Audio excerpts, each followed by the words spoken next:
Indeed, we are watching closely what the cartels are doing on social media. It is a point of concern. Senator Klobuchar and I have done a lot of work in that space. Mr. Stevens, want to come to you in your role there at HSI. And I think that you probably recognize how important state and local participation with ICE is as we are apprehending the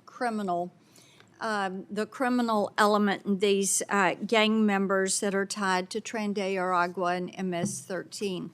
One of the things I've worked on for the last several years is the CLEAR Act, which that legislation would codify the 287G program and thereby enabling local and state partners to more easily work with with ICE. And I know you started out as a state police officer. Talk a little bit about the importance of having that state and local participation with ICE as we do these apprehensions. Thank you for your question, ma'am. This is extremely important. As the special agent in charge for HSI El Paso, I have a very unique footprint. I have a boot in the state of Western Texas, or the Western District of Texas, where we have extreme support from law enforcement. We're able to work with all the state and local agencies. I also have a boot in New Mexico, which has more regulations. I have successes in all of those locations because I have great partnerships, but it shouldn't depend on great partnerships. In my role as a special agent in charge, I have to have political conversations with law enforcement leaders instead of public safety conversations. Our goal as public safety leaders across our agencies is to be able to go in and see how we can most help our state and local partners, because I wished as a state trooper I would have known what I knew now. And so for me, having that ability to have those conversations without putting my state and local partners in a bad position with their mayors or city councils or governors, that's extremely important. So codifying 287G would simplify that process. Yes, ma'am. Thank you for that. Last week, I had the opportunity to do an ICE ride-along in Nashville and see firsthand how the process is working, and also to talk with our ICE agents in Nashville. I think there's a lot of concern about the increase of assaults, a 500% increase on these agents in the last few weeks.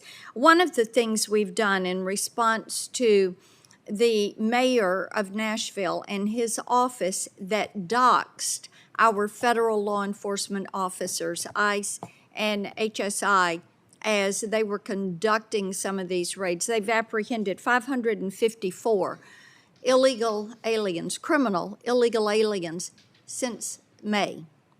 So it's been quite an effort, but we did legislation that would make it illegal to dox federal law enforcement officers and immigration officials.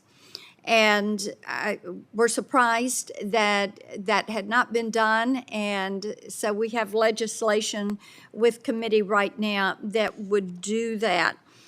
I wish that I could hear very quickly from each of you, just 10 seconds or so, about how these efforts to dox law enforcement, including our ICE officers, ultimately jeopardize their safety, security, and their families. So, Mr. Stevens, I'll start with you.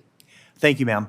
I've experienced that with one of my own employees who was photographed during an operation. It was put out on Instagram, and the individual that had posted that had indicated that the community needs to remind him where he came from and where he was.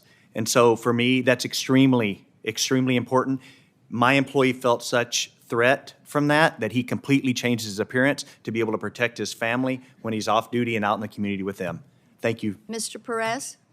Thank you, ma'am. Yes, that would be significant, any type of legislation to prevent that. It's a significant threat. The doxing poses a tremendous vulnerability. Just to highlight one example we're currently dealing with, an agent is being threatened with photos the problem's exacerbated by social media, by technology that allows them to maybe quickly identify somebody through a photo.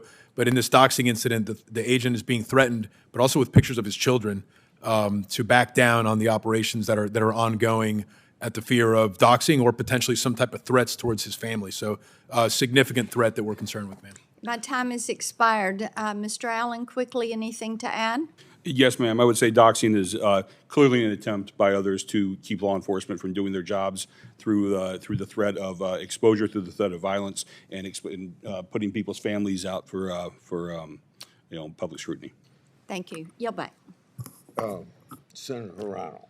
Thank you, Mr. Chairman. We all know that there is